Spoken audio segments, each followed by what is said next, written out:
So knowing how to ride the terrain safely is obviously super important, but it's probably as important to know how to read the mountain and approach new zones safely, especially when out touring or hiking to new areas.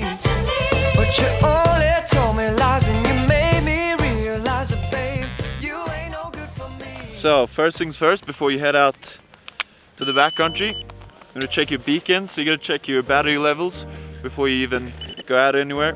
What's really important with placing this thing, you don't want any metal close to it. So your phone and stuff has a bit of metal in it, so you want that 20 centimeters distance from the actual beacon.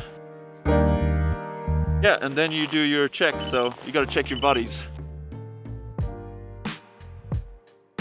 Some people put it in your backpack and stuff, like don't do that, because in the risk of an avalanche, your backpack could obviously be ripped off and then you lose your way of getting found. Yeah, I've got Recco systems in my jacket, in my pants, and even in my boots. I've got heaps of Recco all over, so that's really important to do. Even before you buy anything, you want to make sure your gear has a Recco. All right, so as you can see here, we took a safe route down. What's probably important to mention as well, just because there has been a slide, a lot of people think it's going to be super safe for the next time around. Like that doesn't have to be like that. A lot of times that layer, that small layer that's still in there, could still potentially be a weak layer. So if you get new snowfall on top of that little slide, like a couple days after, could still go.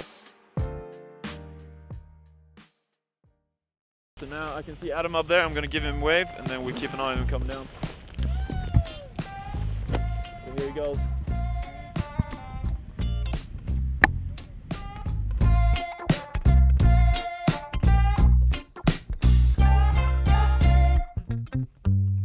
When you approach a new zone, a new backcountry zone, obviously a lot of time you gotta hike there, so you want to be able to do that in the best and safest way possible. You don't want to be hiking up in that steepness, you want to follow that ridge line. And while you're walking along the ridge there, you want to always be observant of any signs of slides or danger. So when we were walking up there, we heard quite a few whoops, so we could feel the snow was really unstable. Oh yeah, before you even do your run, you always want to plan some escape routes and exits. So like obviously you can do a little face check before you go up to the area, which we do a lot of when we compete. We always check the face and get our plan going. Things to keep in mind is you gotta know when to like turn around or just keep it extra safe.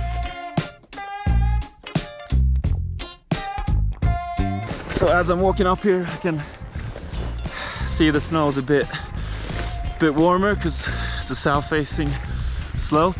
So the sun's been on here. I can see the snow is a little bit heavier. So you want to be aware of that.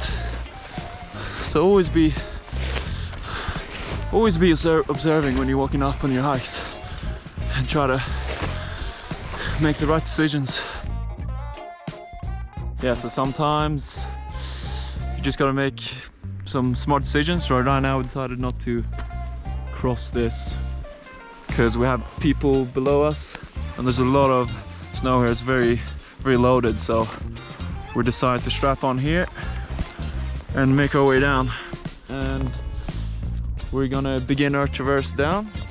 So I'm gonna head, I've got a little point there, which is the rocks. I'm gonna head towards that and I'm gonna do a turn straight down from that. And Adam here is gonna keep an eye on me.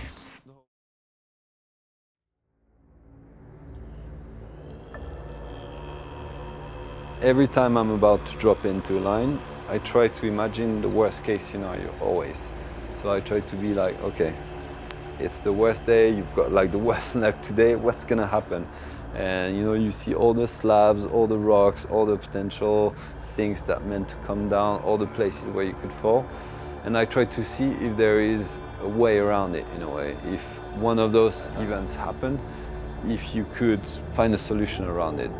And I find this is so valuable because first of all, if anything happens, you have already visualized it. So you're in a way unconsciously ready. In the back of your head, somewhere in your brain, you know, you have already visualized what you would do if this happens. It's not easy to do when you don't have that much experience about the mountain to know what could happen, but already to put yourself into that, you know, state of mind might make a lot easier the fact of turning back if you need to, if you're not sure of yourself. Because already if you don't know what the worst case scenario could be, you're not supposed to drop into that line, even if you see other people drop in.